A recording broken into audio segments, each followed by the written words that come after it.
Merci Père pour ta grâce. Merci Père pour ta grâce. Alléluia. Amen. Waouh. Que Dieu vous bénisse. Amen.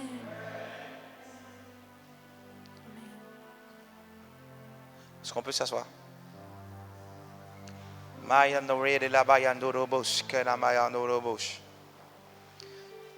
Assis sur le trône,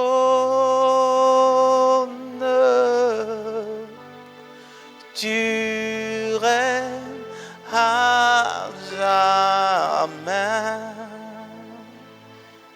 Yes. Assis sur le trône, tu règnes à jamais. Tu es assis sur le trône,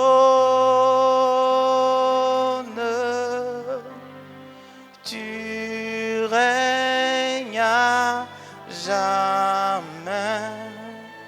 Ouais. Assis sur le trône,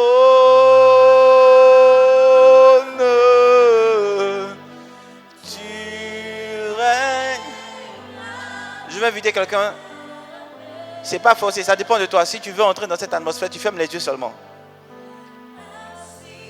Nous sommes en train d'entrer dans une forme d'adoration particulière. Parce que notre adoration est en train d'attirer un mouvement d'anges.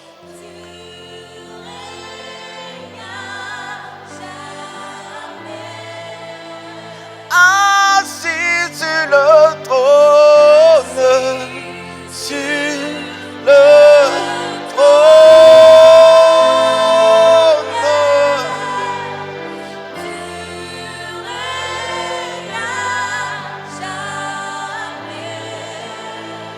assis sur le trône, assis sur le trône.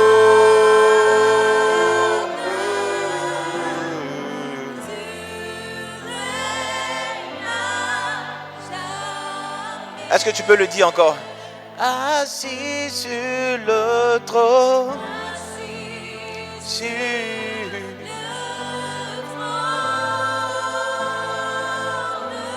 tu règnes.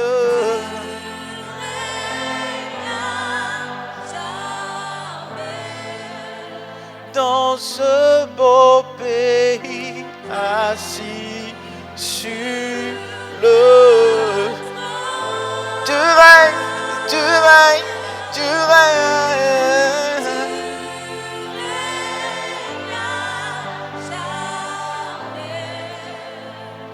Assis sur le trône. Oh, Yababa Yandara Bayotorobosh. Épargne-nous ce que l'ennemi programme. Épargne-nous ce que l'ennemi programme. Épargne-nous ce que l'ennemi programme.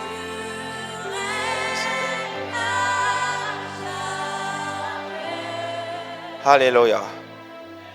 Seigneur, nous voulons encore te dire merci. Toi qui es assis sur le trône. Toi qui règnes à jamais. Rien ne te surprend. Aucun événement ne te surprend. Tu connais tout d'avance. Tu sais tout d'avance. Et tu as la solution à tout. Le monde est en train de subir une autre vague. Une autre vague d'attaque de l'ennemi au travers du Covid-19. Dont ce virus prend encore de nouvelles mutations. Nous croyons encore en toi. Et nous savons une chose. Comme tu nous as protégés, comme tu nous as gardés, tu le feras encore, Seigneur, pour nous. Et non seulement nous, mais tu le feras encore pour nous et nos familles. Père, tu as préservé l'emploi des parents, tu as préservé l'emploi des amis, tu as préservé nos emplois. Encore, Seigneur, tu feras de même pour nous. Tu préserveras encore nos emplois. Seigneur, nous prions que tu étendes ta main sur ce monde qui souffre. Étends ta main sur ce monde qui souffre. Et libère-le des affres et des attaques de l'ennemi. Yes, c'est possible. Et je vois ta main en train de le faire. Libère-nous de ces attaques. Libère-nous des assauts de l'ennemi. Apporte la paix à ton peuple. apporte la vie à ton peuple. Merci pour ta grâce. En ce jour, Seigneur, je veux te confier cette assemblée. Non seulement eux, mais ceux qui ont bien voulu être au milieu de nous, mais qui ne sont pas. Peut-être en voyage, peut-être une occupation quelconque a pu les empêcher d'être en ce lieu. Nous prions aussi pour eux et pour nos différentes familles. Seigneur, que tu tends ta main sur les vies de tes enfants et que tu les préserves de tout mal, de la contagion qui frappe en plein midi. Seigneur, que 1000 tombent à leur côté, que 10 000 à leur droite, qu'ils ne soient point atteints à cause de ta grâce. Protège et que nos vies aient du prix à tes yeux. Garde-nous, protège-nous au nom puissant de Jésus. Amen. Que Dieu vous bénisse.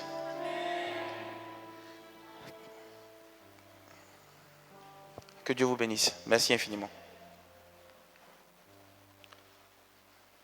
Alléluia. C'est le deuxième culte de 2021. Comme je l'avais dit la semaine dernière, nous étions en train d'étudier un thème où on a dit que nous devions des modèles. Pour que cette année soit une année de marque, une année de réussite, il est important pour nous d'être vraiment des modèles. Et Dieu nous a fait grâce en 1 Timothée 4, du verset 12 à 16. Nous sommes en train de voir ce que Paul donnait comme enseignement à son fils Timothée. Très souvent, ces versets sont utilisés pour illustrer l'attitude à avoir en tant que ministre de l'Évangile. Et moi, je vous disais que notre logique n'est pas simplement d'être des chrétiens. C'est vrai que ce thème de chrétien a été donné à Antioche, mais notre logique, ce n'est pas d'être chrétien, mais c'est d'être disciple, de faire comme le Christ. Et c'est pourquoi nous, ici, on privilégie le fait que tous, nous devons être serviteurs. Amen. Tous, nous devons être serviteurs. L'âge minimum pour commencer à servir, c'est 12 ans, parce que Jésus était dans le temple à 12 ans. Amen. Donc, c'est l'âge minimum. Tous, nous sommes des serviteurs, nous devons être des serviteurs. Je pense que les plus petits d'entre nous, les tout petits, si on demande à ces tout petits de chercher après le culte, avec des gants, de ramasser les mouchoirs et de les mettre dans une poubelle, ils pourront le faire. Ça aussi, c'est une forme de service. Amen. Donc, tous, nous devons participer au service du Seigneur. Tous, nous devons être engagés pour les choses qui concernent le Seigneur. Amen.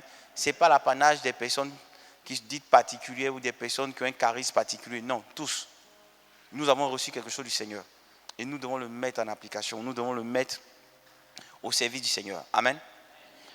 Je lis les versets.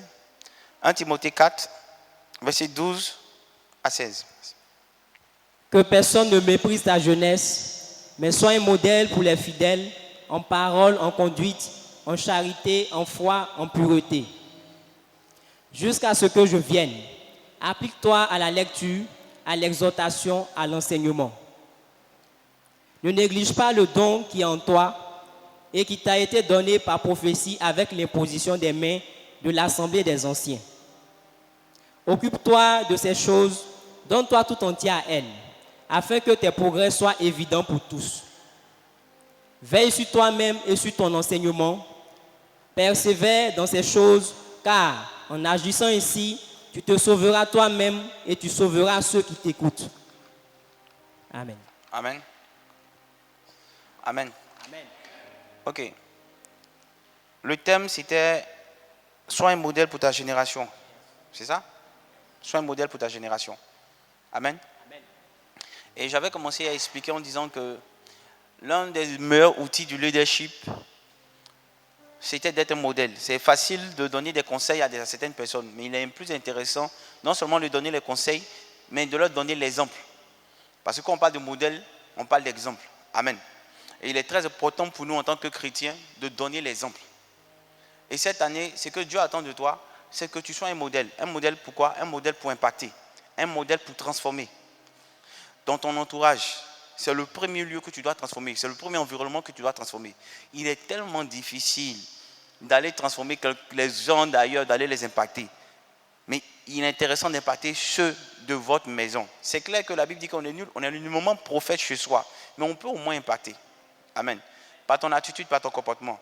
Et nous avons vu tout à l'heure que l'apôtre Paul demande à Timothée que personne ne méprise ta jeunesse. Que personne ne méprise ta jeunesse. Amen. Il dit, mais sois un modèle. En quelque sorte, il dit à Timothée, pour que personne ne méprise ta jeunesse, il faut que tu sois un modèle. Amen.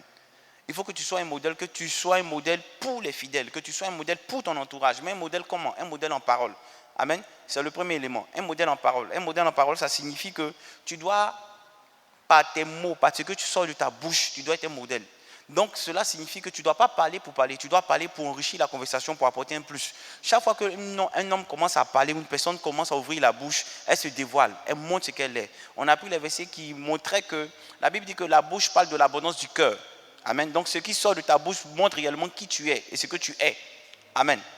La Bible dit aussi que nous serons jugés par nos propos. Donc on a compris que par ce verset, l'apôtre Paul demandait à Timothée de faire très attention à ce qui sortait de sa bouche parce que ça pouvait l'exposer demain. Amen. Donc, en premier lieu, quand Dieu demande que tu puisses être un modèle pour ta génération, que Dieu demande que tu puisses impacter ta génération, c'est que Dieu veut que tu fasses attention à ce qui sort de ta bouche. Que lorsque tu parles pour faire évoluer, pour transmettre quelque chose de positif aux autres. Amen. Et on a dit dans ce cadre-là, il était aussi important pour nous de ne pas parler pour blesser, de ne pas ouvrir notre bouche pour médire, de ne pas ouvrir notre bouche pour calomnier, de ne pas ouvrir notre bouche pour injurier. Amen. Quelqu'un me suit? Donc, si nous voulons impacter cette année, nous voulons amener une tâche dans la vie de quelqu'un, une tâche positive bien entendu. Nous voulons amener quelqu'un à se convertir. Parce que c'est ce que Dieu attend de nous. Il va falloir que nous puissions être des modèles en propos, en parole. Donc ça veut dire que nous devons être chastes dans nos propos. Il y a un type de langage que nous ne devons pas faire sortir, même pour plaisanter. Quand nous sommes autour de nos amis ou d'un environnement quelconque, même si les gens utilisent un langage qui est peut-être communément admis dans cet environnement, nous devons faire l'exception. Nous ne devons pas parler comme ils parlent. Et c'est là que tu commences à être un modèle. Le modèle, c'est celui qui donne l'exemple. Le modèle, c'est celui qui ne fait pas toujours ce que les autres font. C'est justement pour ça que les gens voient la différence. Amen. Amen. Nous devons être ces modèles-là pour que le monde entier voie la lumière en nous. Quelqu'un me suit? Nous devons être cette lumière-là. Si Dieu dit que je fais de vous lumière dans le monde, ça veut dire que le monde est obscur. Donc il a besoin que nous puissions briller. Et pour briller, il faut que nous soyons ces modèles-là. Amen. Donc à partir d'aujourd'hui, je pense que vous avez pris la décision depuis le dimanche dernier. Mais je veux renchérir. À partir d'aujourd'hui, encore une fois de plus, prenez et faites surtout attention à tout ce qui sort de votre bouche. Prenez cela à cœur. Ne vous laissez pas distraire. Ne dites pas les choses que vous pensez bon. Mais dites les choses que la Bible ou que le Seigneur Jésus met à votre cœur de dire. Amen. Être un modèle, ce n'est pas aussi avoir honte de Jésus. Pouvoir proclamer Jésus. Amen. Vous savez que le but de notre vie sur terre est d'impacter, de ramener la mentalité du royaume des cieux. Quelqu'un me suit? On ne peut pas parler du royaume sans parler du salut. Et le salut, nous l'avons en Jésus-Christ. Et nous l'avons obtenu par son sacrifice à la croix. Donc nous devons nous sauver et sauver les autres. C'est pourquoi nous devons impacter en étant un modèle. Donc, cette année, tu dois pouvoir amener ton entourage à revenir de tout cœur à Jésus. S'il y avait des personnes dans ton entourage qui ne le connaissaient pas, le moment est donné. Sinon, la situation est entre tes mains pour amener ces personnes à revenir de tout cœur à Jésus ou à marcher de façon définitive vers Jésus. Amen. Quelqu'un me suit? Qui pense que cette année, ce sera possible de seulement par sa parole, simplement par sa parole, de toucher le cœur de tous ceux qui l'entourent? Qui a commencé déjà?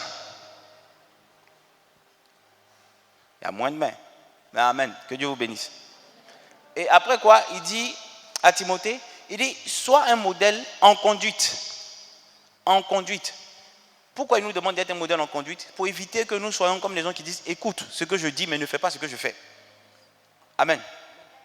Nous devons pouvoir démontrer que ce que nous disons est faisable. Je le dis tantôt. C'est vrai que vous allez dire certainement que le monde a changé. Mais la Bible dit qu'il n'y a rien de nouveau sur terre. Donc les mêmes pressions que les apôtres ont subies, les mêmes pressions que Marie, mère de Dieu, a subies, nous sommes exposés à ces mêmes pressions. Amen. Les mêmes pressions que Joseph, père adoptif de Jésus, a subies, nous sommes aussi exposés à ces mêmes pressions. D'une manière ou d'une autre. Peut-être à des degrés moindres, mais c'est la même exposition. Amen. Donc, nous ne pouvons pas prétendre que notre monde est typiquement différent des autres et nous complets dans notre mauvaise manière de se comporter.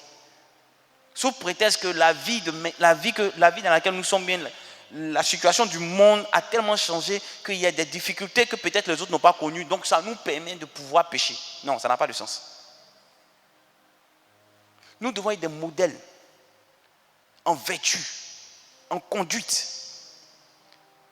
Tu ne dois pas seulement dire, mais tu dois te comporter comme. Tu ne peux pas aller dire à quelqu'un, à ton voisin, à ta voisine, à ta camarade, à ta copine, ou à ton frère, à ta soeur, ou même à tes parents, de changer de vie, ou de leur donner, de leur présenter un style de vie qui est en harmonie avec ce que la parole dit, pendant que toi-même, tu fais le contraire. Amen. Ça n'a pas de sens. Je suis tellement à l'aise quand je prêche sur certaines choses, parce que c'est des choses que je vis. Je suis tellement à l'aise quand je prêche certaines choses, parce que c'est des choses que je vis. Je n'aime pas venir prêcher des choses que je n'ai pas vraiment expérimentées. Ça me fatigue. Je reviens encore, peut-être que ça va vous choquer. Quand je parle de non, pas de rapport sexuel avant le mariage, ça peut choquer certaines personnes. C'est vrai. Mais j'ai vécu. D'autres ont vécu la même chose. Ils sont arrivés. Mais pourquoi pour certains c'est trop compliqué? Amen. Je serais faux si je vous disais non, pas de rapport sexuel en dehors du mariage. Et puis moi-même, j'étais dans l'adultère. J'allais être carrément faux. Et vous allez voir même qu'une personne, écoutez bien, quand une personne prêche quelque chose qu'elle ne vit pas, elle n'est pas à l'aise dans sa prédication. Et elle évite le sujet. Quand quelqu'un n'est pas dans une vie de sanctification, que ce soit par le mensonge, par le vol, vous verrez que dans sa prédication, s'il doit attirer l'attention, il ne touchera pas la chose qu'il fait. Parce que peut-être certaines personnes dans le peuple peuvent vous reconnaître l'homme de Dieu ou la personne qui prêche en faisant telle ou telle chose. Donc elles seront mal à l'aise que toi, l'homme de Dieu, tu décris un tel comportement pendant que tu es celui qui a cette habitude-là. Donc ce qui fait que certains hommes, je ne dis pas tous les hommes de Dieu, certains hommes ne sont pas à l'aise avec le fait de venir dévoiler certains types de péchés. Nous, on ne le dit pas pour s'enorgueillir, mais on le dit parce qu'on sait qu'étant jeune, c'est l'un des péchés qui nous détruit le plus. C'est pourquoi on ne cesse d'attirer votre attention sur ce péché et vous dire que c'est vrai, la situation peut être peut-être difficile, mais d'autres sont passés par là et sont sortis victorieux. Donc vous aussi, vous pouvez être victorieux ou victorieuse de cette situation. Maintenant, c'est les motivations qui diffèrent. Quelle était moi ma motivation quand j'étais aussi jeune comme vous et que je ne suis pas tombé dedans? Je ne voulais pas faire mal à Dieu. Je me disais, à cause de combien de temps de plaisir je vais blesser celui qui est mort à la croix pour moi. Celui qui m'a fait confiance avant moi-même. Celui qui m'a aimé le premier. Combien de fois je vais lui faire mal en commettant cet acte? Pour combien de temps de satisfaction? Combien de minutes de satisfaction? Voici la chose qui me maintenait. Arrivé un moment, il fallait trouver encore d'autres types de motivation. L'autre motivation, c'était que j'ai commencé à développer de la crainte. Celui qui a fait la terre, ou qui mesure le diamètre de la terre par l'écart de ses doigts. En fait, tu t'imagines que cette salle-là, je ne pourrai jamais mesurer cette salle par le quart de mes doigts. C'est que la longueur, mais lui mesure le diamètre de la terre par l'écart de ses doigts. Ça montre combien de fois il est puissant, combien de fois il est grand. Combien de fois il n'est pas ton ami. Vous ne pouvez pas être comparables. Donc je ne me permets pas de vouloir fâcher une telle personne. Je ne me permets pas de vouloir contrarier une telle personne. Je préfère m'en abstenir. Et l'avoir toujours de mon côté que de l'avoir contre moi. Voici autant de choses qui m'ont permis de rester fidèle à ce Dieu. Au-delà des combats qui ne fait que mener toute la nuit. Peut-être certains ont déjà expérimenté ça. D'autres qui ne croient pas aux démons. Qui ont l'impression que quand on prie pour les gens qui tombent, ils font trop de la comédie. Certainement, vous avez pu expérimenter une fois, une nuit, où vous étiez en train d'étouffer. Vous avez eu l'impression qu'il y avait quelqu'un sur vous. Vous ne pouvez pas respirer. Vous avez tout fait pour appeler au secours, à l'aide. Quelqu'un dormait à côté de vous, mais vous ne pouvez même pas dire son nom. Après, vous avez voulu vous rappeler du nom de Jésus et réciter, dire ce nom à haute voix. Votre bouche était comme fermée. Pendant 5 minutes, vous étiez en train de lutter. Après, ça Jésus. Si vous avez déjà expérimenté ça, c'est que vous savez qu'il prend soin de vous même dans votre sommeil. Si vous avez déjà expérimenté ça, vous savez que l'ennemi est capable de vous voler pendant votre sommeil, votre vie. Donc il est celui qui combat pour nous, même quand nous sommes inconscients. Combien d'accidents que l'ennemi avait préparés pour moi, mais que ce Dieu a empêché. Quand je vois tout ce qu'il fait de bon, en retour, je ne peux me permettre de le blesser sciemment, en tout état de conscience. Je ne peux le permettre de le faire. Je vais au moins me battre. Et puis quand tu lui expliques, tout le monde dit, ouais, c'était un peu compliqué, c'était vraiment chaud. Mais toi, non. Tu t'es levé, tu as pris ton sac. Tu es allé, tu as pêché, puis tu es venu. C'est trop facile. Satan met déjà tout en œuvre pour te distraire. Et tu ne peux pas entrer aussi facilement comme ça dans le péché. Il faut lui donner au moins du fil à retordre. Donc en tant qu'enfant de Dieu, et qui sait la valeur de Dieu dans ta vie, qui sait l'amour que Dieu manifeste à ton égard, tu lui dois ce respect-là, cette crainte, et cette fidélité, cette loyauté. Tu lui dois ça. Donc tu dois pouvoir te comporter comme tel. Tu dois pouvoir poser des actes qui montrent que tu connais ce Dieu dont on parle. Tu ne parles pas seulement de lui, mais tu marches comme il désire. C'est pourquoi nous devons être en cette année des modèles en conduite.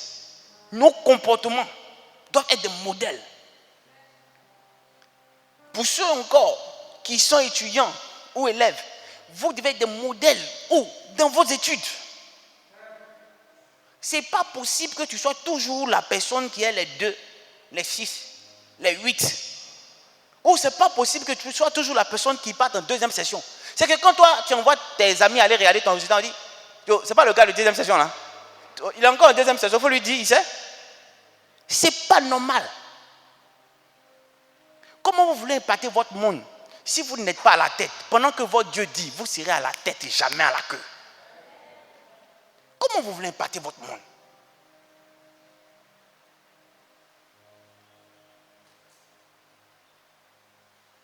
Vous savez, très souvent, quand quelqu'un arrive nouvellement dans une classe, où tous ceux qui sont dans cette classe ont évolué ensemble, donc ils se connaissent bien, mais lui, il a quitté peut-être une autre école, il arrive et il est nouveau dans la classe. Et en fin de trimestre ou la première composition, c'est celui-là qui est premier. Vous ne voyez pas que tous les regards des gens de la classe changent? On veut causer avec lui, on veut savoir comment il fait. Tout le monde veut devenir ami avec cette personne. Voici un moyen de pouvoir impacter, de pouvoir devenir modèle. Personne n'est né avec les mathématiques. Personne n'est né avec l'intelligence linguistique. On est tous partis à l'école et on apprend à développer ces choses. Donc tu ne peux pas décider que toi tu ne comprends pas cette matière. Ce n'est pas possible. Ça doit être un challenge pour toi.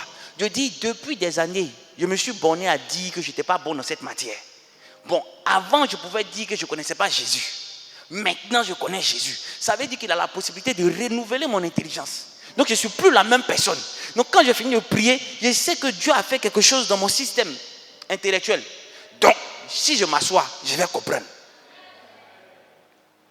Avant, tu pouvais ne pas chercher de l'aide parce que tu étais trop gonflé. Maintenant, tu connais Jésus. Donc, tu sais que parce que tu connais Jésus et que Jésus lui-même dit, humiliez-vous les uns les autres. Donc, tu apprends à t'humilier. Tu pourras aller chercher de l'aide vers ceux qui connaissent mieux que toi, sans que ça te fasse mal, sans que ça te rende diminué vis-à-vis d'eux.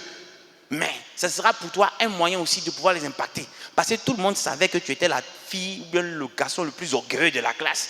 Tu connais rien, puis tu es orgueilleux toi aussi. Fais un effort. Plus orgueilleux de la classe. Donc cette fois-ci, tu décides au moins de descendre d'un cran et d'aller voir ces personnes-là. Voici un modèle d'impact. Parce qu'on voit un changement. Quand on parle de modèle en conduite, c'est que Dieu attend de vous un changement. Vous ne pouvez pas être chrétien et ne pas montrer un changement. Votre entourage doit se tourner du changement que vous dévoilez, du changement que vous démontrez. Et c'est comme ça qu'on commence à marcher dans vos pas. C'est comme ça qu'on commence à vouloir vous ressembler. Parce que c'est ça le but du modèle. C'est ça le but de l'exemple. C'est pour amener les gens à faire comme nous. C'est très bien de parler, mais si tu te comportes comme ce que tu dis, ça va plutôt amener les gens à faire comme toi. Pourquoi? Parce qu'ils auront un exemple concret de ce que tu dis qui est possible d'être fait. Donc cette année, ça doit être l'année où, quand on dit Maxime, on dit oui, en 2021, nous avons vu un autre Maxime. Ça doit être pour toi ce challenge. Cette année, tu dois dire 2021 vient de commencer. Ça ne doit pas se terminer comme je suis. Il doit y avoir un changement dans la vie de mon entourage à cause de moi. Cela signifie que moi-même, je dois changer. Donc, je dois changer d'habitude. Et c'est comme ça que tu commences à lister toutes les tâches que tu n'arrivais pas à faire. Les bonnes attitudes que tu n'arrivais pas à mener. Tu commences à les lister. Et tu t'attelles à pouvoir les faire. Tu te donnes un timing, tu te fais un emploi du temps.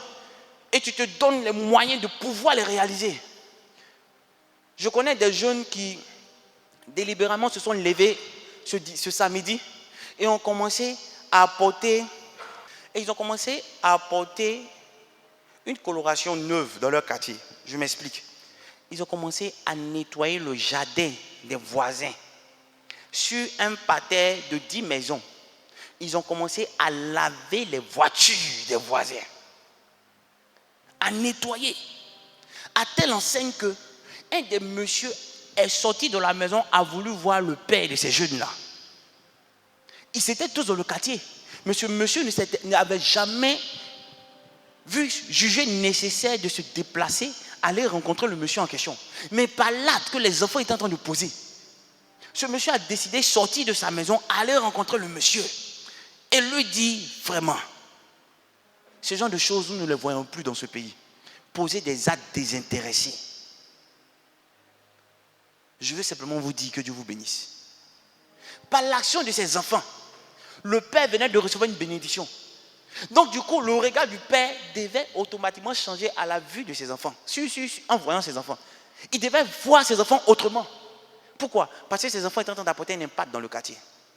Il y a même un monsieur qui s'est dit, on pensait que les anges étaient en haut, dans les cieux. Mais nous venons de voir ce samedi des anges. Et c'est cet impact que nous vous demandons. Ce pays ne pourra pas redevenir comme il était auparavant si vous, les chrétiens, vous ne montez pas au créneau pour changer de comportement et être un modèle pour la société. Un chrétien est un bon citoyen.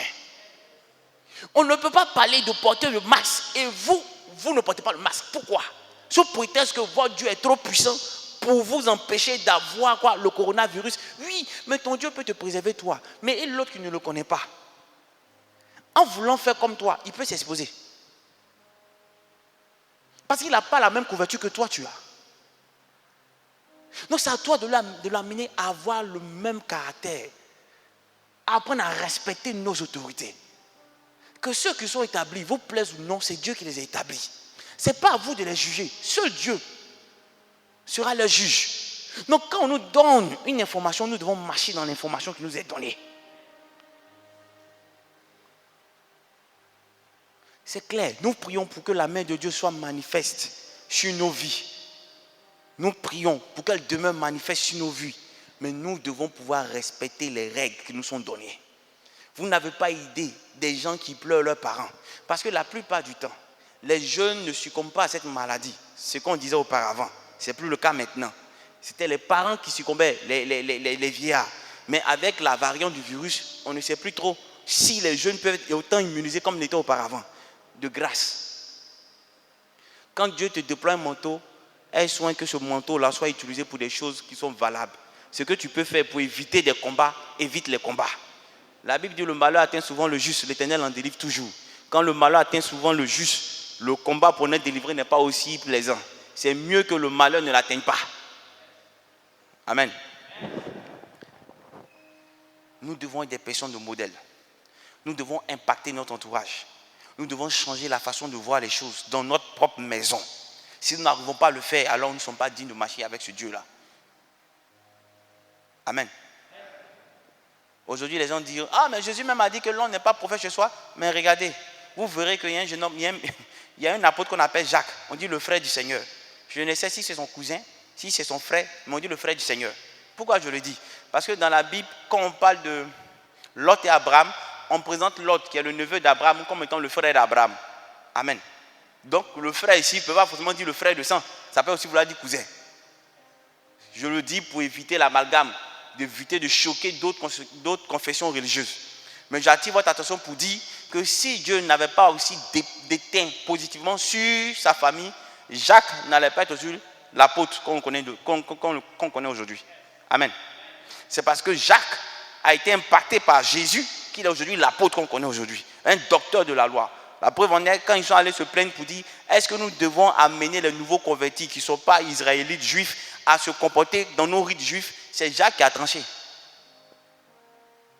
Amen. Donc vous voyez combien de fois il était considéré dans l'église primitive. Après, on nous demande d'être fidèles en parole, en conduite et en charité. Donc, si vous voulez, en amour. Dieu nous demande d'être des modèles en amour. Je vous ai dit la dernière fois que le thème amour ici, ce n'est pas le thème émotionnel qu'on connaît. Mais l'amour ici, ça va au-delà du thème émotionnel. Ça va au-delà du thème sentimental. Amen. Ici, ce que Dieu attend de nous, c'est que nous ayons la culture de aime ton prochain comme toi-même. Ici, ce que Dieu attend de nous, c'est que nous soyons des personnes qui mettent en priorité l'autre avant nous. J'ai l'habitude de dire que c'est un grand principe marketing, ça. C'est un très grand principe marketing. C'est qu'est-ce que le consommateur veut.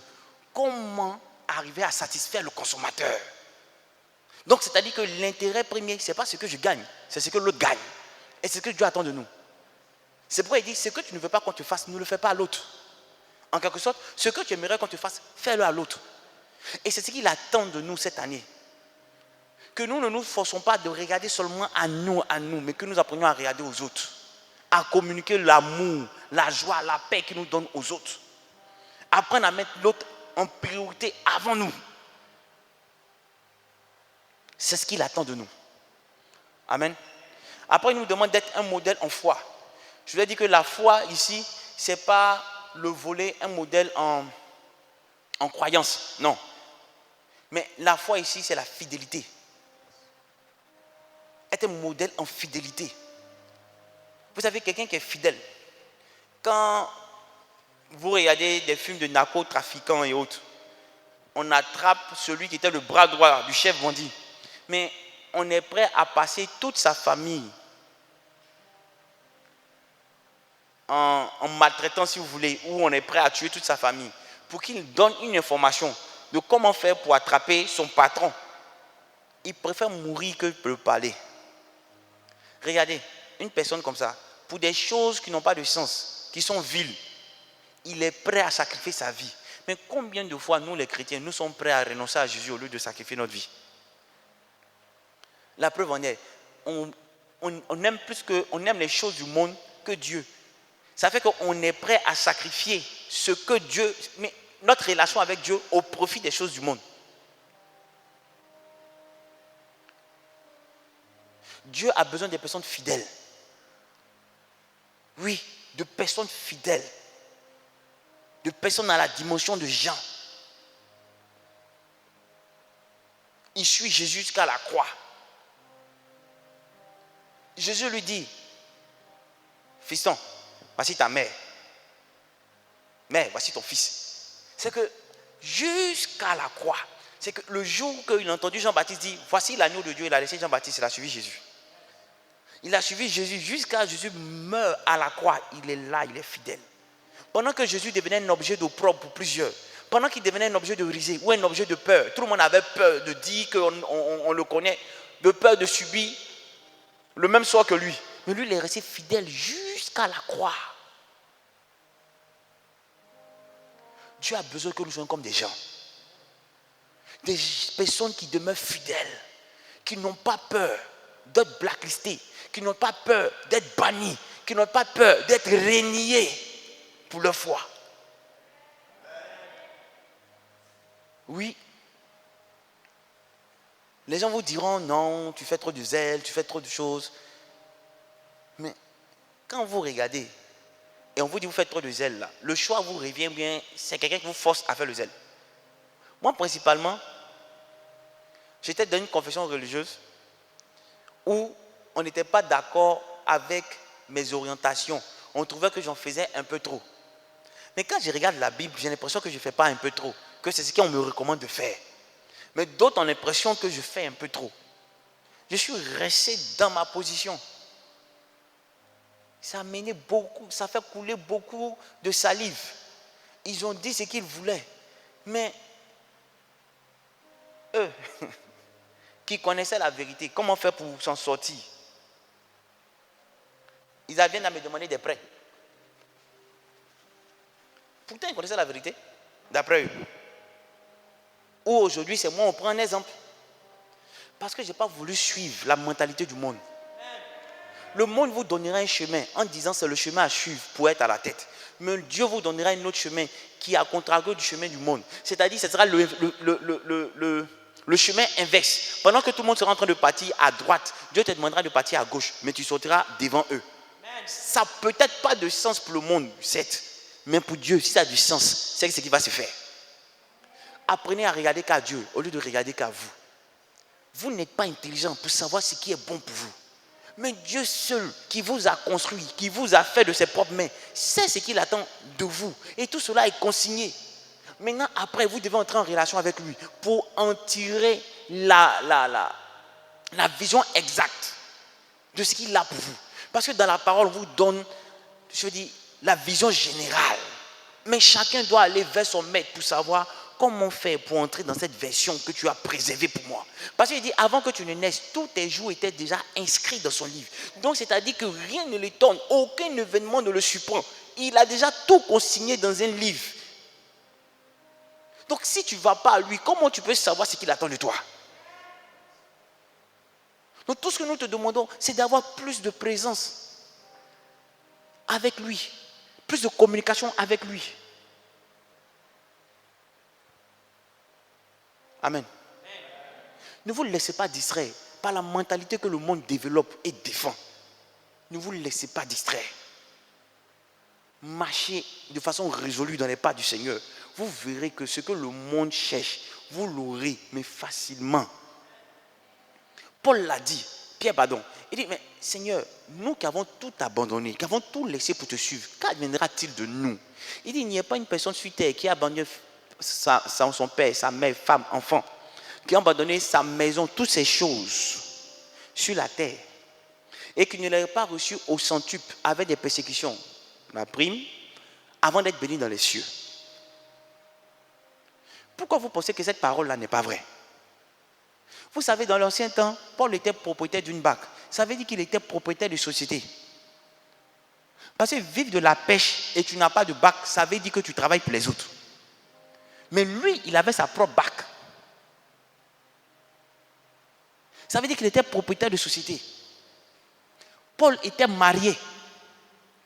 Mais est-ce que vous avez entendu quelque part que Paul, quand il partait avec sa famille? Tous ces voyages missionnaires qu'il a fait Jésus là, il était seul. La seule fois où on fait allusion à sa famille, c'est quand Paul demande à... Pardon, je parle de Pierre. Excuse-moi, je parlais de Pierre. Paul n'était pas marié, je parlais de Pierre. Toutes les fois où Pierre, on fait allusion de la famille de Pierre, c'est quand Pierre arrive, il demande à Jésus de venir manger chez lui. On dit la belle-mère de Pierre était malade. Mais malgré ça, il a suivi Jésus dans son mouvement. Malgré le fait que Jésus était décrié par leur père, par leur évêque, par leur archevêque, les principaux sacrificateurs, je veux dire. Il était décrié par ces personnes qui connaissaient la parole. Mais ils ont eu à cœur de le suivre. Pourquoi? Parce qu'ils ont cru en lui. Ils ont vu en lui vraiment la réponse de Dieu pour le monde. Celui qui devait réconcilier Dieu et le monde. Qui devait réconcilier le monde à Dieu. Amen. Ce ne sont pas des mots en l'air. Ce ne sont pas des messages qui n'ont pas de sens que nous vous donnons. C'est des choses que nous vivons. Et nous ne sommes pas pour cela abandonnés ou lésés par les choses de la terre. Non. Il prend soin de nous. L'or et l'argent lui appartiennent. C'est pourquoi je ne cesserai de vous dire, ne venez pas à l'église pour avoir un mari. Ne venez pas à l'église pour avoir un travail. Ne venez pas à l'église pour une bénédiction particulière. Pourquoi? Parce que vous donnez lieu à ce que Satan puisse vous distraire et vous éloigner de lui. Bien-aimé, si tu crois que ton Dieu est réel, suis-le de tout ton cœur. Marche avec lui. En dépit de ce que cela va te coûter, il ne t'abandonnera pas. Il est le Dieu de toute sagesse. Quand les choses viendront difficiles, cause avec lui. Prends du temps dans la prière, dans le jeûne. Il va te donner la conduite à suivre. Les gens qui se relèveront pour te persécuter, eux-mêmes seront obligés de se rallier à ta cause. Pourquoi? Parce qu'ils verront que Dieu est avec toi. Mais tant que tu n'es pas prêt à faire cette marche, sinon cette démarche, tu ne pourras pas voir la main de Dieu agir avec efficacité. Amen. Il dit encore, soyez un modèle en pureté. Un modèle en pureté. Ici, pureté, on a pris 3 volets. On a pris le volet sexuel. Soyez un modèle en pureté. Donc, toute vie de désordre sexuel doit être arrêtée. Vous savez, il y a des endroits où on prêche un message selon lequel, si tu es avec une seule personne que tu ne vas pas voir ailleurs, même si tu n'es pas marié, ce n'est pas un péché. Nous ici, on ne peut pas vous mentir. Parce que nous, notre joie, c'est que tous qu'on se retrouve chez le Père. On ne peut pas vous dire des choses qui n'ont pas de sens. C'est pourquoi nous ici, je ne manque pas de dire aux tata ou aux monsieur qui viennent me voir, non, c'est vrai que j'aime le Seigneur, mais je suis avec ma femme, tu l'as mariée, non, je ne vois pas de bague, non, c'est pas encore marié, tu as fait la dot au moins, non, je n'ai pas encore fait, mais on travaille à cela. Je ne manque pas de leur dire que vous êtes dans le péché. Et que vous allez travailler à avoir beaucoup de choses, mais que l'ennemi va prendre soin de vous limiter. Il va prendre soin de vous limiter. Vous savez, très souvent, des paroles sont relâchées sur vos vies. Et vous ne prenez pas conscience que ces paroles qui sont relâchées sont des paroles qui proviennent du livre où votre vie est totalement mentionnée, écrite. Donc, quand ces paroles sont relâchées, là, c'est pour créer les circonstances pour t'amener à entrer dans ces paroles. Donc, une fois que tu n'es pas en train d'entrer dans ces circonstances, tu n'es pas en train de créer le cadre de la bénédiction pour accueillir la bénédiction, Satan est à même de pouvoir te récupérer cette bénédiction ou retarder cette bénédiction sur ta vie. Donc, on ne dit pas des choses pour vous faire plaisir. On dit les choses selon ce que Dieu nous dit. Et notre rôle, c'est un rôle pour attirer votre attention et vous ramener dans le meilleur des cas à Dieu. C'est tout ce qu'on cherche. Donc, la plupart du temps, les tantis ou bien les tontons qui viennent me voir, je leur dis la vérité. Je dis, c'est vrai, vous êtes ensemble depuis longtemps, mais ça, là, c'est péché. Ça vous coûte quoi de vous lever, d'aller voir les parents, de faire votre coco, et puis vous soulevez, vous deux, un lundi à midi, allez vous marier.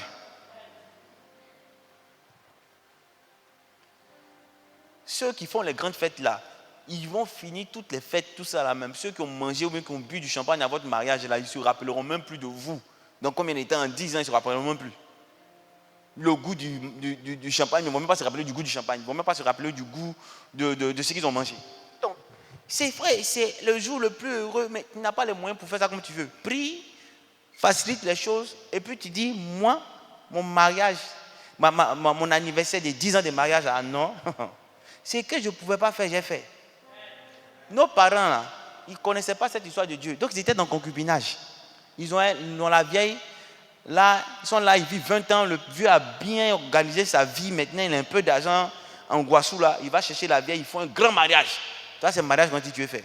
Tu sais combien de temps le vieux a travaillé pour avoir l'argent pour faire ça, là? Tu es jeune, fais quelque chose qui est de ton niveau. Bon, tu as vu un gars qui était toujours major de sa promotion. Il sort, on le met sous-directeur de banque. Il a l'argent. Il fait un grand mariage. Tu veux faire aussi. Mais lui est sous-directeur de banque. Toi, tu es quoi? Il faut voir. Si lui, Dieu lui a donné sous-directeur de banque, attends pour toi. La bénédiction, c'est comme saison. C'est saison de mangue. Goyave, ça va venir forcer. Ça ne peut pas se bloquer. Forcer, ça va venir. Toi, attends. Amen. Et puis, ne faites pas l'erreur de vous marier pour fuir l'impudicité. Ah non, il faut que je me marie parce que ça ne va plus, ça ne va plus, ça ne va plus. Frère, il y a un problème dedans. Parce que le mariage ne se limite pas à ça. Il y a des moments où vous devez causer. Et ce n'est pas toujours dans la chambre où vous allez causer. Donc, si tu n'aimes pas la personne, le moment où vous devez causer, là, c'est ça, là, le parlable, on a point fini. Et puis, vous allez vous réconcilier seulement quand le moment de l'autre côté arrive. Et ça, ce n'est pas une vie. Être en harmonie 2 heures pour la chose, et puis les 6 jours, 22 heures, là, être en palabre, ça sert à quoi? Donc, tant que tes sentiments ne sont pas clairs et définis, surtout, tant que Dieu ne t'a pas confirmé que c'est la bonne personne, reste tranquille. D'autres peuvent se marier à 18 ans. Pourquoi? C'est leur moment. Dieu a dit c'est l'heure pour que la personne se marie à 18 ans. Si toi, tu as 39 ans, tu n'es pas encore marié, attrape ton cœur, pour toi, n'est pas encore venu. Il ne faut pas commencer à chercher la bénédiction des gens. Commencer à te presser. Parce que dans les églises, il y a de faux frères. Il y a de faux frères. Le gars n'a jamais été converti. Ils lui ont donné ce poste-là, peut-être parce qu'il fait beaucoup d'offrandes. Donc quand tu vas le voir, tu as l'impression que tout le monde l'aime. On aime son argent. Oh, il n'est pas converti. Tu le vois comme ça là, il n'est pas converti. Tu es la 4e personne sur la liste qui en a fait les frais. Donc comme c'est un gourmet, elle ne peut pas parler aux gens qui sont dans leur coin. Elles sèvent dans la douleur. Elles vont pas aller te dire, il est mauvais dès. Elles sont là. Donc si tu ne fais pas attention, tu seras la 4e personne qui va toi aussi avoir ton gourmet là. Et puis comme ça, au cours d'une prédication, toi-même tu ne comprends pas. Hein. Les 4 sont en train de faire palabre là-bas. L'homme de Dieu, tu ne comprends pas ce qui se passe. Et le frère, lui, il est à la porte. Hein. Il regarde. Et puis il tourne son visage.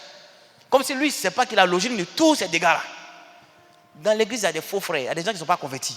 Comme aussi dans l'église, il y a de mauvaises sœurs. Donc, ne vous précipitez pas sur le fait que c'est un chrétien. Non. Il faut que Dieu te parle. Il peut correspondre à tous tes critères, c'est vrai. Mais il faut que Dieu te parle.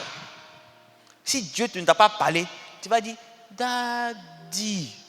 Il se comportait comme ça, son vrai comportement, on ne connaissait pas ou on ne connaissait pas son vrai comportement. Donc, ne te précipite pas. Il y a des bénédictions quand ça vient là. Dieu te permet d'oublier toute la galère que tu as subie. Vous savez ça, non? Donc, le temps d'attente là, Dieu va récupérer ça. Ça sert à quoi de te marier rapidement avec un gars qui ne peut même pas t'envoyer à signer? Et d'attendre la bonne personne jusqu'à 39 40 ans. Et lui, quand tu finis le mariage, il dit, allons à Venise. C'est pas mieux. À signer, il ne peut pas t'envoyer à signer. Mais tu es pressé. Non, je ne peux pas tenir, je ne peux pas tenir, je ne peux pas tenir. 40 ans, tu tiens bon comme ça, puis Dieu dit, il tape Michael Lacanche. Il dit, tu vois la fille là? Elle dit, oui, père. Elle est restée fidèle, oui. Amène-moi un prince de Monaco là pour elle. Quand tu finis comme ça, pour toi c'est Venise. Après, Daddy, c'est compliqué de venir, je vais voir dans quelle mesure. Tu commences à choquer, tu vois. C'est les bénédictions comme ça on veut pour vous. Des frères qui ont une vision. Quand lui te parle là, il te dit, c'est comment? Alors, ça soit quelque part. Tu es bien habillé. Hein? Il ne connaît même pas le coup de ta chaussure. Mais un gars qui vient, quand il s'assoit, il parle avec toi, puis il enlève son entendant. Et puis il est en train de mettre ça dans le trou, bien, bien. Mais quand il te parle là, il te parle de, dans 5 ans, je pense qu'il serait intéressant qu'on puisse avoir une maison là. Il te parle projet, c'est que lui, il te fait rêver.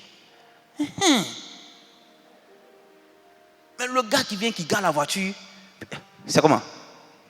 Allons, ça ne fait pas. On a fini de manger là. Tu ne vas pas te reposer un peu? Fait chaud. Ce n'est pas ce genre de personne. Amen. Donc, soyez des modèles en pureté.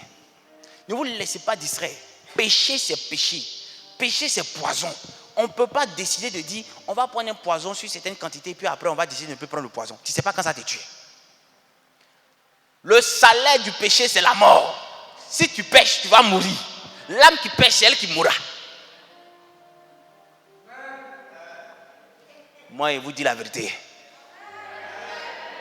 Je ne suis pas, écoutez, je ne veux pas que le CCIS soit le type d'église où nous sommes des milliers. Parce qu'on sera des milliers, sinon des millions.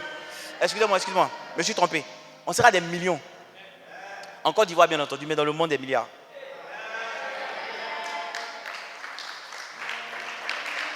C'est pas grave, c'est timide.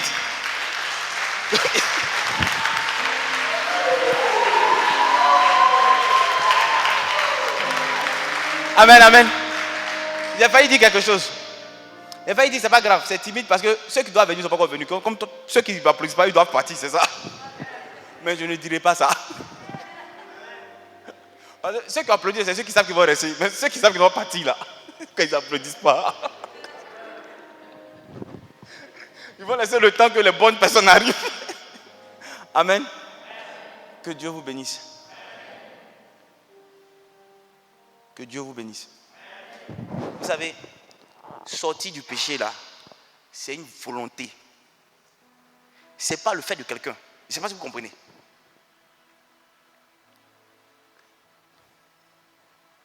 Je descends. Regardez, c'est ici.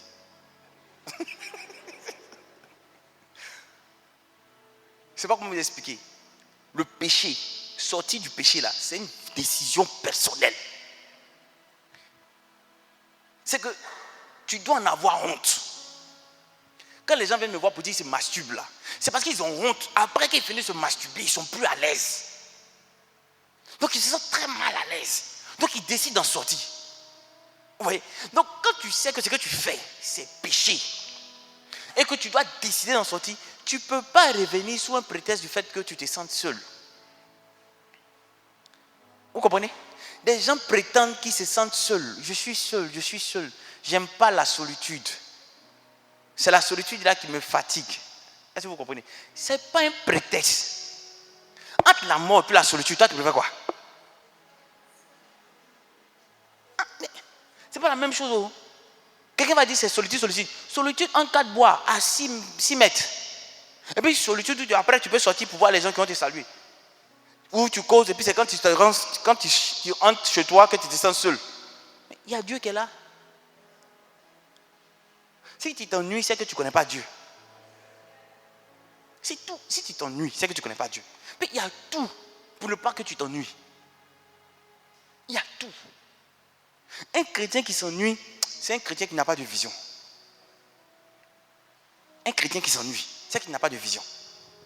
Et que toi, tu es venu sur la terre là, malgré tout ce qui était dit ici là, dans ta mentalité, tu es venu accompagner les autres. C'est tout ce que tu es venu faire.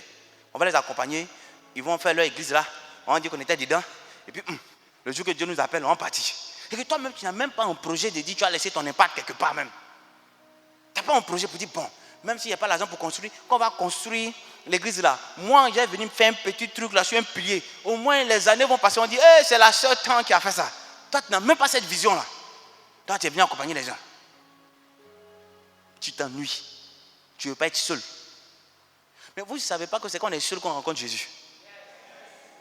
Vous pensez que Jésus, on le rencontre en groupe. Il y a des gens qui se plaignent, ils parlent toujours à Dieu, Dieu, il ne vient pas. Ah bon? Tu penses que Dieu là, il s'élève et puis il vient. Vous savez, toi seul, tu l'as appelé. Mais en fait, tu ne sais pas qu'il est là. C'est parce que tu es encore agité à l'intérieur de toi-même que tu ne prends pas conscience qu'il est là. Sinon, tu l'as appelé, il est là. Mais pour que tu puisses voir qu'il est là, il faut apprendre à rester calme à l'intérieur de toi-même. Et cet exercice-là commence avec la solitude. C'est pourquoi il doit y avoir des retraites personnelles où tu te retires toi seul pour être en relation avec Dieu. Aujourd'hui, les chrétiens, eux, ils appellent retraite. Quand ils tous se soulèvent pour dire, on s'en va à une retraite. C'est maximum de bruit. Ils vont faire là-bas. Puis ils reviennent, on était à la retraite. Qu'est-ce que Dieu t'a dit? C'est que tu vas dire, c'est que Dieu lui a dit, c'est que l'homme de Dieu lui a dit. Si l'homme de Dieu ne lui a pas parlé, c'est que Dieu ne lui a pas parlé. Il est parti s'asseoir là-bas, il est revenu. Une retraite, c'est un cœur à cœur avec Dieu. Dans le silence, dans la tranquillité, dans le calme. Tu parles à ton sauveur. Et il te répond. Parce qu'il a une bouche, il parle. Mais seulement qu'il ne te parle pas comme toi tu veux qu'il te parle. C'est ça la différence. Il peut te parler au travers de ton intelligence. En te donnant des idées auxquelles tu n'avais jamais pensé. En te donnant des réponses à tes questions auxquelles toi-même tu n'avais pas pensé. Mais c'est là qu'il te parle. Donc, être seul ne doit pas être un alibi pour vivre dans le péché. Il faut que tu décides à l'intérieur de toi-même que tu dois quitter le péché et que tu dois le faire. Moi, je ne supporte pas les gens qui me disent, Daddy, ça va aller, on va faire un peu. Quand tu me dis ça, tu es classé dans mon esprit. Toi, tu peux faire un peu avec le poison. Quand on te dit, hey, il y a un serpent ici, qu'est-ce que tu fais? Tu fuis, non? Mais pourquoi toi on te dit non, il y a un serpent là qui veut t'attaquer, tu dis non, on va faire un peu. Va me piquer un peu, ça va aller. Jusqu'à un jour, je vais pouvoir marcher sur sa tête. Il faut fuir. Il faut décider d'en sortir. Non, je l'aime, je l'aime. Ça veut dire que toi, tu aimes quelqu'un plus que ta propre vie. Mais non, pas plus que ta propre vie. Tu aimes quelqu'un plus que Dieu. Parce que Dieu te dit, ma fille, moi je t'aime, il ne faut pas faire ça. Tu dis, je l'aime, je l'aime. Quand toi-même tu es malade, même il ne t'appelle pas. Ou quand il t'appelle, tu vas voir le jour où il t'a appelé, là, quand tu fouilles son portable, tu te rends compte que c'est le jour là, le gars était dans une résidence à Yopougon. Un jour, il n'a pas pu être là. J'étais malade, il n'est même pas venu, il m'a appelé. Elle a eu le courage d'aller me tromper. C'est à quelqu'un comme ça, toi, tu veux faire confiance. Comme si cette personne n'a peut te défendre quand toi, tu es malade. Quand tu es malade, les médecins disent c'est maintenant que j'ai appelé Dieu. Oh, Dieu avec toi. Il te dit, il est prêt pour toi. Mais voici la ligne de conduite qu'il attend de toi. Tu refuses. Mais quand il y a un problème, c'est lui que tu vas chercher à appeler. Ça n'a pas de sens. Quittez définitivement le péché. Ne vous permettez pas de dire, en 2021, là, ne te permettez pas de dire, ça va aller. J'ai fait un peu. Sors radicalement. Parce que tu ne sais pas que chaque fois que tu restes dedans, là, tu allonges ton désert. Le chemin pour sortir, pour atteindre ta bénédiction, là, tu ne fais que l'allonger. Il faut le savoir. Il y a des gens ici qui devaient avoir des bourses pour quitter le pays, mais qui n'auront jamais ces bourses, qui n'auront jamais la possibilité de quitter le pays. Pourquoi? Parce que ces personnes ne peuvent pas rester seules. Elles doivent coucher, mais être avec quelqu'un, elles ne peuvent pas rester seules forcément. En Europe, là-bas, là, il n'y a pas quelqu'un que tu peux appeler pour savoir comment il va, comment... Non, il n'y a pas. Chacun grouille. Non, tu t'imagines que tu vas rester seul. Et si tu peux pas rester seul, toi, tu seras avec beaucoup de personnes. Parce que le jour, Christian n'est pas là. C'est Mathieu qui est là. Tu as resté Mathieu. Après, tu es avec Bernard. Après, tu as fait Tano. C'est que toi, dans ton emploi du temps, là, les 7 semaines, là, c'est comblé par des gars comme ça. Parce que tu ne veux pas rester seul. Après, quand on va dire que tu as dit pourquoi on dit ça? Oh, le travail que tu fais là, c'est quoi?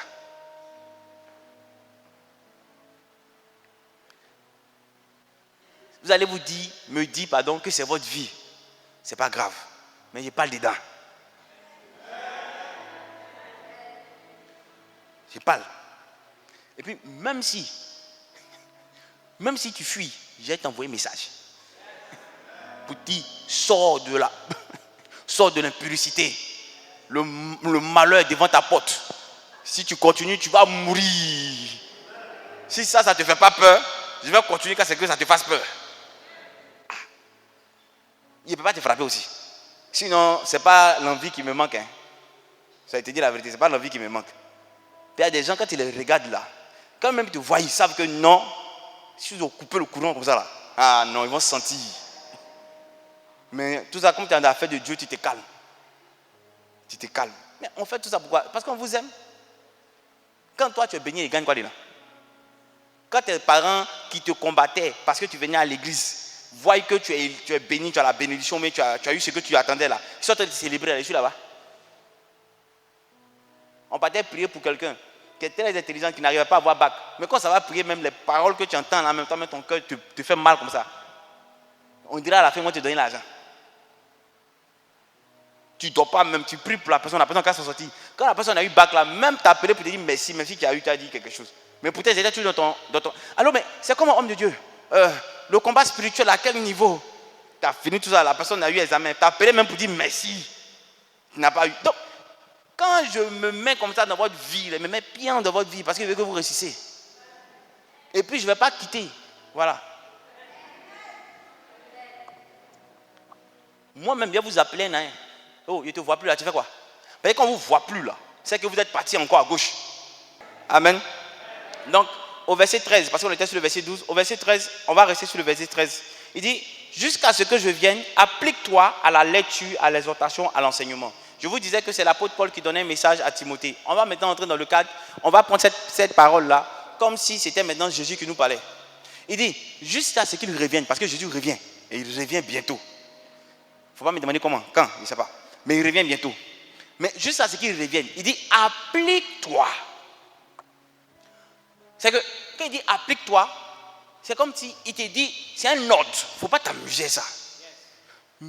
Applique-toi, ce n'est pas seulement faut faire. C'est-à-dire, concentre-toi, arrange-toi afin que tu fasses ça avec sérieux. Applique-toi. Ce n'est pas simplement faut faire. On ne te demande pas jusqu'à ce que je revienne, il faut lire. Non, applique-toi à la lecture. C'est qu'il demande à ce que, c'est qu'il t'incite à faire quelque chose avec sérieux. Et quand il le dit, c'est comme si ton impact dépendait de ce que tu dois faire. Est-ce que vous comprenez? Il dit jusqu'à ce que je vienne, applique-toi à la lecture. Donc, jusqu'à ce que Jésus revienne, nous devons nous appliquer à quoi? À la lecture. Il y a un verset qui dit que toute parole est utile pour enseigner, pour corriger. Donc, ici, si tu dois pouvoir être un modèle en parole, en conduite, en foi, en pureté, ce que cela signifie que pour que tu ne sois pas en train d'être limité, il faut que tu t'appliques à la lecture. Pour que tu aies de nouvelles informations qui vont enrichir tes propos et ta façon de te comporter. Parce que si tu ne lis pas, tu seras limité à faire ce que tu as déjà entendu. Parce que ce que tu as déjà entendu, c'est quelqu'un qui a lu, qui est venu te donner l'information. Est-ce que vous m'entendez? Donc, tu dois maintenant toi-même travailler à la lecture. De sorte que ce que tu lises puisse enrichir ta connaissance de ce que tu avais comme dépôt et agrandir ce dépôt. De sorte que ta façon de te comporter soit encore améliorée. Vous savez, il y a beaucoup de personnes qui viennent. Mon épouse a publié quelque chose sur sa page Facebook. Elle disait que très souvent, quand tu lis la Bible, si tu fais pas attention, tu risques de tomber dans une sphère où tu n'as plus de motivation. On peut te dire, oh, c'est du déjà vu, c'est du déjà entendu. Vous voyez? Mais elle a donné un exemple qui est le meilleur. Si tu as lu Luc II, non? 6 fois. Il faut lire, c'est meilleur. Est-ce que vous me comprenez? Lisez les différentes versions de la Bible. Vous allez voir que là où on dit Jésus se leva, quelque part d'autre, ils vont dire Jésus décida de se lever. Donc, arrivé un moment, ce n'est plus les mêmes mots. Donc, tu ne peux pas dire c'est déjà vu. Même si ça a le même sens, mais c'est plus du déjà vu. Parce que quand tu lis la même chose, tu as la tendance à vouloir terminer même. Parce que tu connais. Mais quand tu cherches de nouvelles versions, ça t'apprend de nouvelles choses. Et surtout, des nouvelles versions où il y a des commentaires. On va t'expliquer pourquoi là, ils se sont arrêtés. On t'explique qu'à cette partie-là, il y avait une petite oasis. Donc, quand Abraham marchait, il était un peu fatigué. Donc, il a voulu se reposer. Donc, ça enrichit ta connaissance. Vous verrez que par moments, quand on parle de porte dans la Bible, ça a des significations spirituelles. Et dans les commentaires, on va vous expliquer. Et quand tu commences à prendre ces livres à lire, la plupart du temps, quand un homme de Dieu commence à parler, tu dis, oh, il a lu ça dans tes commentaires. Parce que tu as déjà lu, il ne peut pas te mystifier. La plupart de tout ce que les gens disent là, ils ont lu quelque part. Quand vous regardez sur les réseaux sociaux, tous ceux qui sont les motivateurs, demandez-leur leur budget de livres, ils vont vous dire. Donc, c'est des choses qu'ils prennent ici, ils prennent là. Et puis, ils ne peuvent même pas arranger dans un français qui leur convient. Très souvent, c'est dans les mêmes dits de l'auteur qui viennent vous donner l'information. Mais c'est tellement joli, tu dis, waouh, mais le gars, il est plus, hein. Frère, si tu lisais, tu allais savoir qu'il a plus quelque part, il vient te donner. Vous devez rechercher la connaissance. La Bible dit que mon peuple férit faute de connaissance. Donc, vous devez rechercher la connaissance. Vous devez savoir que ce qui va vous amener à être à la cime, à vous permettre de s'asseoir à la table des rois, être assis à la table des rois, c'est la connaissance. Mais la connaissance qui provient d'où? La connaissance qui provient de la parole de Dieu. Vous savez, la Bible est comme un code. Vous pouvez avoir plusieurs choses dans la Bible. Mais tant que ce n'est pas décortiqué, vous ne pouvez pas comprendre. C'est pourquoi il dit lecture et exhortation et enseignement. Parce que dans l'ancien temps, les gens n'avaient pas cette connaissance de Jésus en griffe. C'est Jésus qui donnait son message à ceux qui étaient autour de lui, qui marchaient avec lui. Quand Jésus est monté aux cieux, il fallait maintenant que ces personnes-là aient le message de Jésus basé sur l'Ancien Testament. Donc quand on lisait l'Ancien Testament, on devait expliquer la correspondance de ce que l'Ancien Testament disait avec Jésus. C'est comme ça qu'on a commencé les cultes. Les cultes se faisaient à la lecture de la parole. Les gens lisaient l'Ancien Testament et ils devaient avoir quelqu'un pour expliquer. Donc c'est ce qui faisait l'exhortation. Amener les gens à comprendre et à mettre en application ce qu'ils ont compris. Si vous ne lisez pas, Vous ne pourrez pas comprendre. La Bible, là, c'est notre constitution. Dans la Bible est contenu ce que Dieu doit faire pour nous, ce que nous devons faire. Mais si tu ne lis pas, comment tu peux aller rester en justice? Très souvent, tu seras appelé en justice. Satan va t'appeler. Satan va te convoquer. Et dit, Seigneur, c'est vrai qu'à cette période de l'année, elle doit se marier. Mais regarde son comportement. Celle qui vient à l'église qui a son visage serré. Quand on dit louange, elle se joue les durs. Hein? Est-ce qu'un tel comportement mérite d'être béni? Voici. Il met ça devant le trône. Si c'est le trône de justice, notre Dieu est un Dieu de justice. Donc, il va donner son message en fonction de justice. Et il dit, bon, elle n'est pas sociable. Ça veut dire qu'elle n'aime pas parce qu'elle vient dans son coin, elle est un peu encore orgueilleuse, elle n'a pas l'humilité. Et puis, ouais, la louange, elle n'est pas prête à me célébrer. Ce que tu dis, ça se tient quand même. Qu'est-ce que tu veux? Que la bénédiction qu'elle doit avoir là, que tu ne lui donnes pas. Et puis, toi, très souvent, tu es ici, physiquement. Mais tu ne sais même pas que spirituellement, il y a un procès qui est levé sur ta vie. Parce que tu n'es pas spirituel pour savoir les choses qui se passent. Oh, si tu étais spirituel, ça veut dire que tu avais une relation avec Dieu. Tu allais pouvoir sentir qu'il y a un moment de jeûne que tu dois prendre. Un moment de jeûne puissant que tu dois prendre parce qu'il y a quelque chose qui se passe dans le ciel te concernant. Et tu allais pouvoir demander à un avocat. La Bible dit que Jésus est notre avocat auprès du Père. Donc tu allais pouvoir l'amener à aller parler pour toi. Et tu allais pouvoir faire sortir les versets qui disent il n'y a plus de condamnation. Tu allais parler en ta faveur. Mais tu ne connais pas ces versets-là où? Parce que tu n'as jamais lu. C'est comme ça que nous passons à côté des bénédictions. La majorité des prières des chrétiens ne sont pas basées sur la parole. Et on se tonne que nos prières n'ont pas de poids. Quand tu vas devant l'avocat que tu parles là, tu ne viens pas avec les sentiments pour dire il faut le laisser pardon, il est bon avec moi, il faut le laisser pardon. Tu dis l'article t'en dit. Parce qu'on s'est comporté comme ça, d'une certaine façon, il a un droit de pouvoir faire ça. Et puis maintenant le juge dit oui, c'est ce que l'article dit. Quel est ton verset que tu vas apprendre pour te défendre? On a même demandé aux personnes d'aller sur les réseaux sociaux là pour récupérer les versets de l'année. Est-ce que ces personnes ont eu à faire ça? J'ai tiré un verset de l'année qui dit tu as une bénédiction. Tu ne manqueras de voir la main de Dieu, un truc comme ça. Mais il ne faut même pas que moustique me pique. Parce que j'ai rappelé à Dieu que le verset que je tirais en ton nom dit je suis une bénédiction. Donc il n'est pas normal qu'un moustique me pique, Seigneur. Je rappelle ça. Mais on vous donne même tous les éléments pour que votre vie soit bénie encore, mais vous ne voulez pas. Amen. Donc, vous devez vous faire un plan de lecture. Amen. Vous devez avoir comme challenge de finir de lire la Bible en 6 mois. 6 mois là, c'est beaucoup, hein. Sinon, il y a d'autres qui ont fait ça en 2 mois et demi. Mon épouse fait avec elle a créé plusieurs groupes WhatsApp. 3 mois, vous avez fait 3 mois? 3 mois, 4 mois, 6 mois. Sinon, nous, on a fait en 2 mois et demi. On prend 20 chapitres par jour. Quand tu as raté un jour là, tu as raté un livre. Pour te rattraper ça là, ça fait mal. Oui. Vous devez savoir ce qui est contenu dans la parole de Dieu. Il y a un monsieur qui a expliqué comment il a fait pour être élevé. Tout ce qu'il mettait en œuvre échouait. Tout ce qu'il mettait en œuvre échouait. Et il y a un ami qui lui a dit, mais lis Proverbes. Le livre de Proverbes. Il a lu le livre de Proverbes pendant, je ne sais pas, 2 ans ou 3 ans. Et chaque fois qu'il lisait, il en ressortait des maximes. Tout à l'heure, je vous ai parlé de l'origine en griffe pour moi du marketing. Il enlevait des maximes. À partir de là, tout ce qu'il a commencé à faire n'a cessé de prospérer.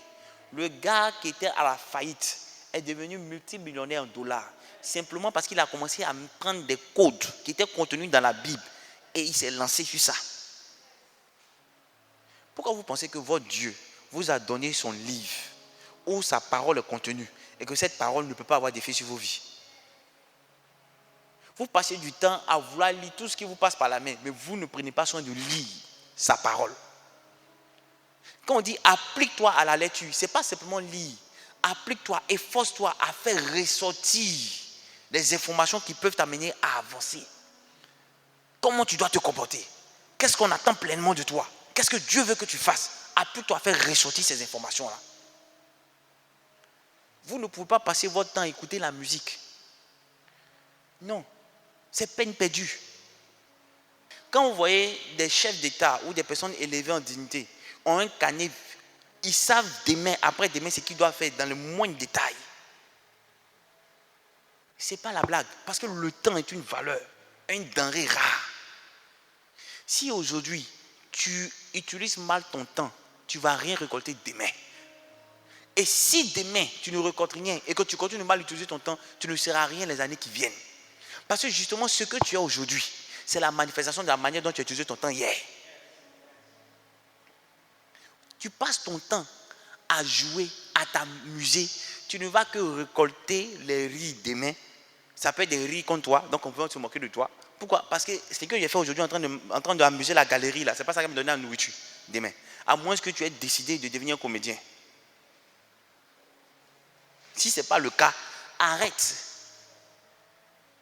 Apprends à utiliser ton temps de façon bénéfique. Apprends à utiliser ton temps pour le royaume. La Bible dit 1 heure dans ses pavis vaut que 1000 ailleurs. Ça veut dire quoi? 1 heure que tu donnes à Dieu, c'est encore plus, ça a plus de valeur que les heures les heures du monde. Je veux dire que quand je passe du temps dans la présence de Dieu, je vais te donner un exemple. Chaque fois que je me levais et que je me disais je suis en retard, que je n'ai pas le temps de prier, si je prie, je vais arriver encore plus en retard. Donc il faut que je me dépêche pour aller au travail. Quand je faisais ça, je tombais toujours dans l'embouteillage.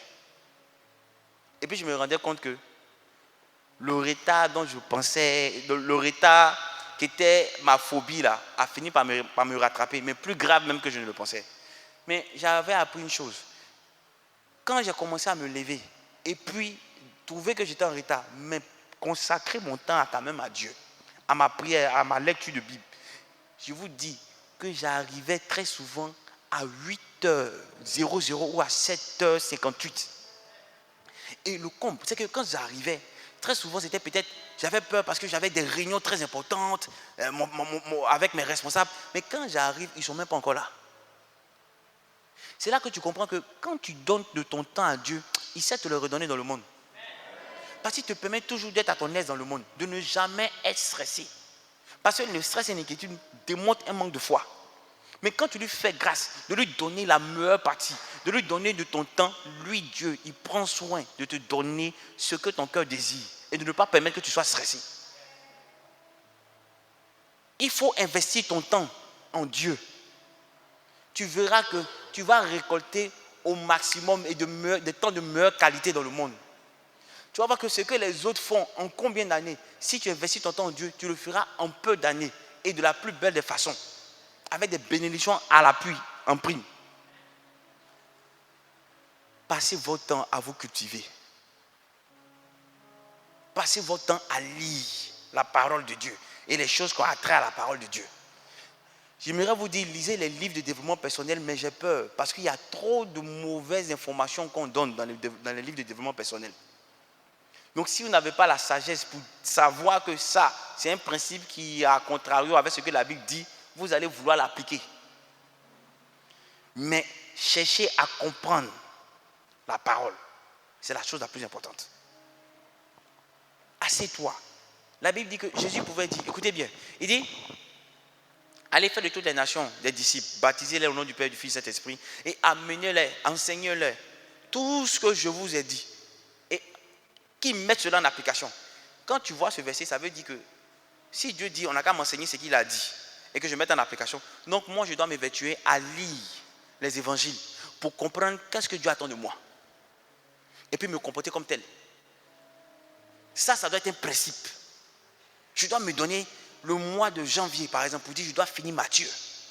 Je calcule les chapitres de Matthieu. Je vois que ça fait peut-être 28 chapitres. Ok, je divise les chapitres là par les dernières semaines, mais les derniers jours qui me restent. Et voici ce que ça me fait en lecture. Mais ce n'est pas des lectures pour lire. Il faut qu'après, je prenne mon stylo, mon cahier et que j'en fasse ressortir les informations qui me marquent. demain, quand je vais quand je vais revenir sur ça, j'aurai encore de nouvelles informations que je peux sortir du même verset. Et c'est comme ça qu'on commence à grandir spirituellement.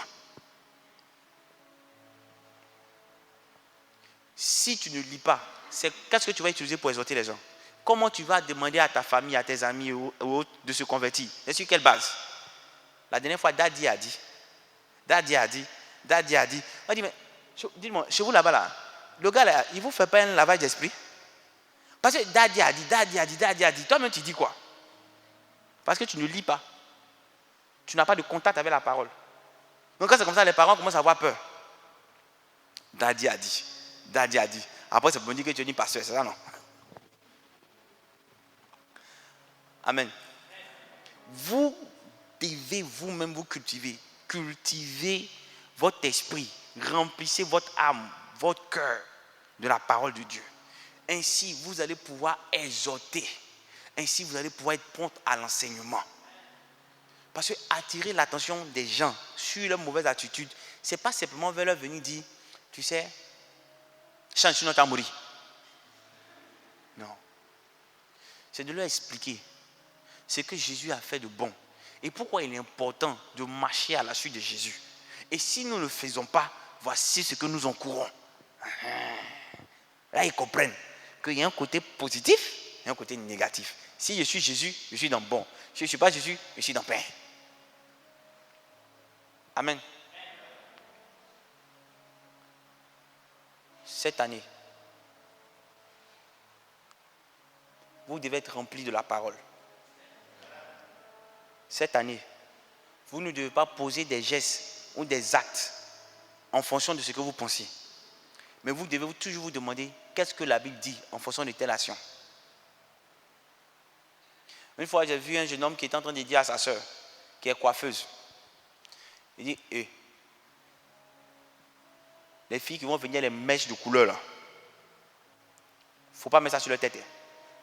Il dit, frère. Il dit, non.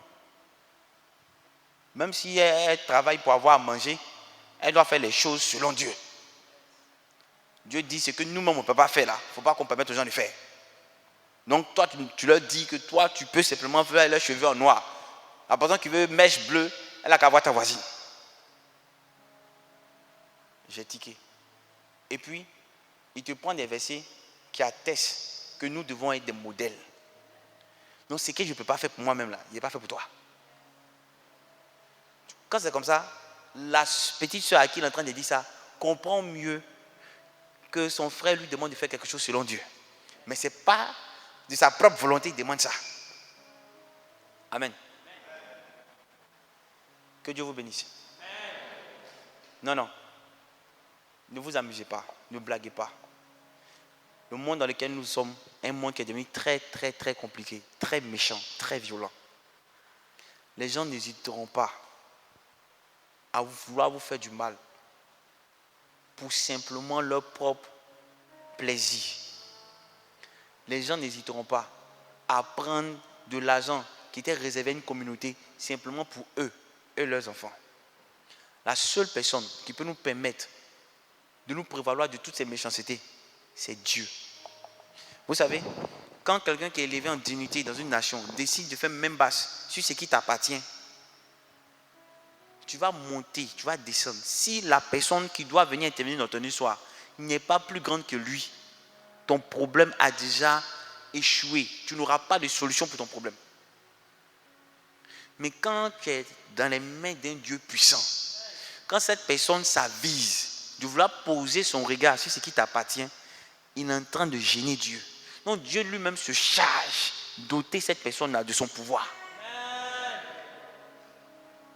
C'est parce que je t'ai donné un pouvoir que tu veux venir annexer les bénédictions que je donnais à mon fils. Quand je vais t'enlever de là, tu ne vas plus penser à le faire. Ou quand je vais te donner des difficultés pour t'occuper, tu vas le laisser lui en paix. C'est pourquoi nous faisons bien de marcher de façon définitive et résolue avec ce Dieu-là. N'attendez pas que les problèmes viennent. Imaginez-vous que vous avez un petit frère. Vous donnez le conseil au petit frère, il n'écoute pas. Il n'écoute pas.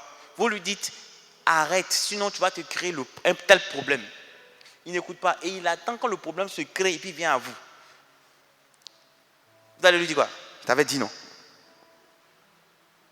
S'il part et qu'il fait la même chose 2 fois de suite, la 3e fois, vous avez dit que vous ne l'aidez pas.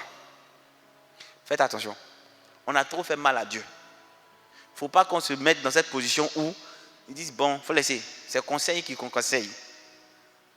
Conséquence, pardon, conseil. Laisse, il va rester dans conséquence, ça va le conseiller. Pour venir ici, Daddy, je ne sais pas où. Il voulait m'amuser, maintenant on va mon ventre.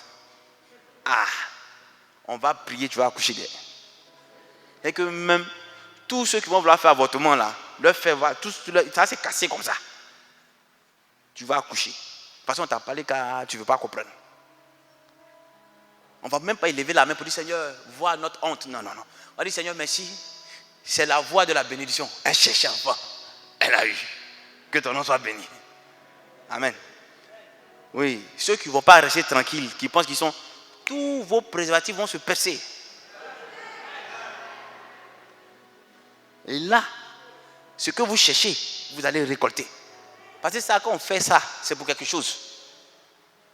Pourquoi toi tu fais et puis tu parles de la chose là? Pourquoi? Tu vas voir. Que Dieu te bénisse en abondance. Chaque fois que cela va monter dans ton cœur, qui te rappelle ma parole. Si ma parole ne te fait rien, qui te donne? Jumeaux. Là, dans ton jeune âge, quand il y a un qui pleure ici, un qui pleure ici, là, quand on va te parler demain, tu vas comprendre. Amen. Soyez des modèles. Mais pour qu'on puisse impacter, il va falloir que nous nous attelons à lire. À lire. Amen. Je voulais aller rapidement sur le verset 13 et le verset 14, mais Dieu m'a mis à cœur de revenir encore sur les différents types de modèles que nous devons être. Modèle en parole, modèle en conduite, modèle en amour, modèle en foi, modèle en pureté. Et nous devons nous atteler à lire. Nous devons nous appliquer à exhorter, à enseigner. Ça veut dire que tu ne dois pas rester comme ça. Si Jésus est rempli dans ton cœur, c'est que ça va te démanger. Tu dois pouvoir partager Jésus dans ton entourage. Tu dois partager Jésus avec ceux qui tu travailles, avec ceux avec qui tu dormes. D'autres vont te tester pour dire, si tu dis que ton Dieu a amour là, moi j'ai faim, laisse-moi ton plat et voir. Donne. Pas à cause de ton plat, tu vas laisser une âme s'enfermer en enfer. Donne ton plat et tu gagneras une âme. Dieu va te rassasier cette nuit là. Amen. Apprenez à s'aimer en temps défavorable. Apprenez à s'aimer en temps défavorable. Apprenez à s'aimer en temps défavorable. N'attendez pas que les conditions se réunissent pour faire du bien. Même quand les conditions ne sont pas réunies, cherchez à faire du bien. Ne vous lassez jamais de faire du bien. Ne vous lassez jamais de faire des choses que Dieu veut. Parce que les gens vont se moquer de vous. Parce que les gens vont tourner au ridicule. Ne vous lassez pas. Ne regardez pas les gens qui sont dans votre entourage. Faites ce que Dieu vous met à cœur de faire. Avec joie. Amen. Que Dieu vous bénisse.